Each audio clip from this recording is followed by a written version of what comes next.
नमस्कार दोस्तों, मैं डिम्पी यादव आप सभी का स्वागत करती हूँ आपके अपने चैनल डिम्पी यादव लोक संगीत में। दोस्तों आइए आप सबको बहुत सुंदर एक हवन गीत सुनाती हूँ।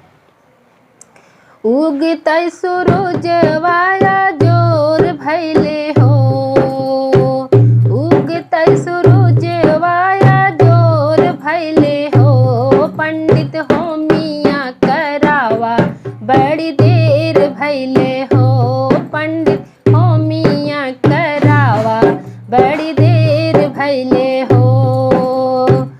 उगतै सूरजवाया जोर भैले हो, उगतै सूरजवाया जोर भैले हो, पंडित होमिया करावा बड़ी देर भैले हो, पंडित होमिया करावा बड़ी देर भैले हो।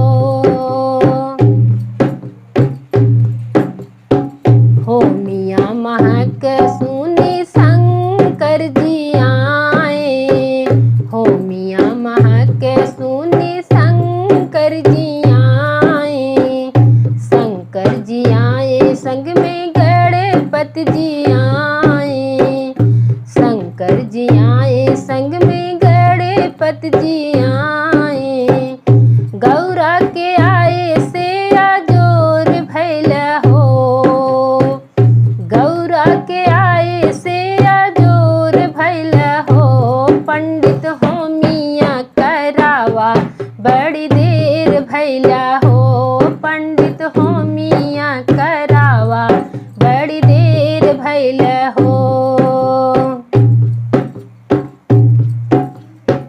होमिया महक सुनी राम जी आए, होमिया महक सुनी राम जी आए, रामा जी आए संग में लक्ष्मण जी आए, रामा जी आए संग में